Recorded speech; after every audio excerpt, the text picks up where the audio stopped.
നമസ്കാരം, എൻ്റെ പേര് നിതിൻ AF എന്നാണ്. ഞാൻ UCT ഹോസ്പിറ്റലിലെ കൺസൾട്ടൻറ്റ് സൈക്കോളജിസ്റ്റാണ്. ഇന്ന് ഞാൻ നിങ്ങളോട് സംസാരിക്കാൻ ആഗ്രഹിക്കുന്ന വിഷയം ഫാഷനബിളി ഇറാഷണൽ ബിലീഫുകളെ കുറിച്ചാണ്. അതായത് നമ്മുടെ സമൂഹത്തിൽ വളരെ ഫാഷനബിളായിട്ട് പോപ്പുലറായിട്ടുള്ള പല ബിലീഫുകളും ഇറാഷണലാണ് എന്നുള്ളതാണ് ഏറ്റവും പ്രധാനപ്പെട്ട കാര്യം.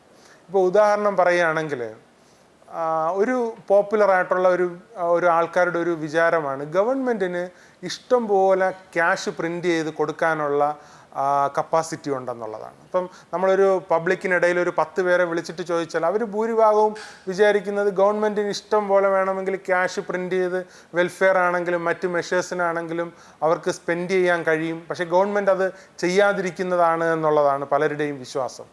പക്ഷേ അത് വളരെ ഇറാഷണൽ ആയിട്ടുള്ളൊരു ബിലീഫാണ്, ഒരിക്കലും ഒരു പോസിബിൾ ആയിട്ടുള്ള കാര്യമില്ല. കാരണം ഇൻഫ്ലേഷൻ, മറ്റു തരത്തിലുള്ള മോണിറ്ററി പോളിസി, എക്കണോമിക്കലി ഒരിക്കലും പോസിബിൾ ആയിട്ടുള്ളൊരു കാര്യമല്ല ഗവൺമെൻറ് ആവശ്യത്തിന് ക്യാഷ് പ്രിൻ്റ് ചെയ്യാനായിട്ട് കഴിയും എന്നുള്ളൊരു ബിലീഫ്. അതോടൊപ്പം തന്നെ വേറൊരു ബിലീഫാണ് നമ്മൾ ഹാർഡ് വർക്ക് ചെയ്ത് കഴിഞ്ഞാലും നമുക്ക് സക്സസ് ഉറപ്പാണെന്നാണ് ഒരു ബിലീഫ്. ഒരിക്കലും അങ്ങനെയല്ല. നമ്മളൊരു സക്സസ്സിലേക്ക് വരുന്നതിനകത്തേക്ക് ഒരുപാട് ഘടകങ്ങളുണ്ട്. ലക്ക് ഒരു പ്രധാനപ്പെട്ട ഫാക്ടറാണ്, നമ്മുടെ എബിലിറ്റി ഒരു പ്രധാനപ്പെട്ട ഫാക്ടറാണ്.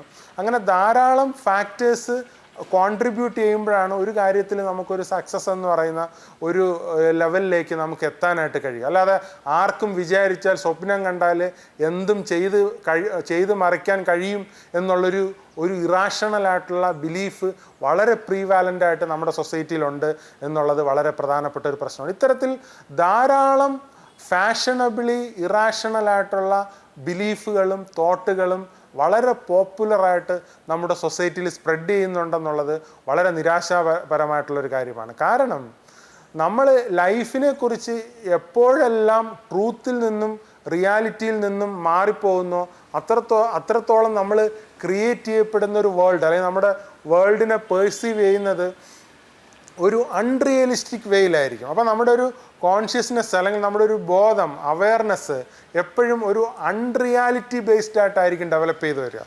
അങ്ങനെ വരുമ്പോൾ നമ്മുടെ ലൈഫിൽ എപ്പോഴും സ്ട്രെസ്സും അതുപോലെ തന്നെ വലിയ രീതിയിലുള്ളൊരു കോൺഫ്ലിക്റ്റും ക്രിയേറ്റ് ചെയ്യുന്നതിനുള്ള സാധ്യത വളരെ കൂടുതലാണ്. എപ്പോഴും ട്രൂത്തിനെ നമ്മൾ ട്രൂത്തായിട്ടും റിയാലിറ്റി ആയിട്ടും മനസ്സിലാക്കാൻ വേണ്ടിയിട്ട് ശ്രമിച്ചാൽ മാത്രമേ നമ്മുടെ ലൈഫിലുള്ള ഇഷ്യൂസ് ആണെങ്കിലും പ്രശ്നങ്ങളാണെങ്കിലും കുറേ കൂടെ റിയലിസ്റ്റിക് ആയിട്ട് നമുക്ക് നേരിടാൻ കഴിയുകയുള്ളൂ എന്നുള്ളതാണ് ഏറ്റവും പ്രധാനപ്പെട്ട കാര്യം. അല്ലാത്തിടത്തോളം കാലം ഒരു ഫേക്ക് റിയാലിറ്റിയിൽ നമ്മൾ ലൈഫ് കണ്ടക്ട് ചെയ്യുകയും ഒരിക്കലും നമുക്ക് ലൈഫ് റിയലിസ്റ്റിക് ആയിട്ട് ഫങ്ഷനിങ് ആയിട്ട് ഫുൾഫില്ലിംഗ് ആയിട്ട് അനുഭവിക്കാൻ കഴിയാത്ത ഒരു സാഹചര്യത്തിലേക്ക് എത്തിച്ചേരുമെന്നുള്ളതാണ് വളരെ പ്രധാനപ്പെട്ട ഒരു കാര്യം. ധാരാളം ഇത്തരത്തിലുള്ള ഫാഷനബിളി ഇറാഷണൽ ബിലീഫ് നമുക്ക് കാണാനായിട്ട് കഴിയും. വേറൊരു ബിലീഫാണ്, ഇപ്പം നമ്മൾ ഇലക്ട്രിക് ബസ്സുകളിലൊക്കെ കാണുന്നുണ്ട്, സീറോ എമിഷൻ എന്നാണ് ആ ബസ്സുകളുടെ പുറത്ത് എഴുതി വെച്ചിരിക്കുന്നത്. ആക്ച്വലി സീറോ എമിഷൻ എന്ന് വെച്ചാൽ എന്താണ്? ആ ബസ് റോഡിൽ കൂടെ ഓടുന്ന സമയത്ത് മാത്രമാണ് സീറോ എമിഷൻ.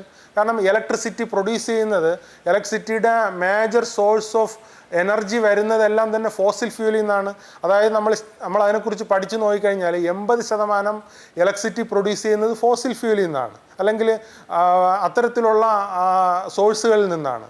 അപ്പം ഈ അറ്റ് സോഴ്സിൽ അല്ലെങ്കിൽ ഇലക്ട്രിസിറ്റി പ്രൊഡ്യൂസ് ചെയ്യുന്നിടത്ത് വലിയ രീതിയിലുള്ള എൻവയോൺമെൻറ്റ് ഇമ്പാക്റ്റ് ഉണ്ടാക്കുന്ന എമിഷൻസ് അവയിൽ നിന്ന് പുറത്തു വരുന്നുണ്ട്.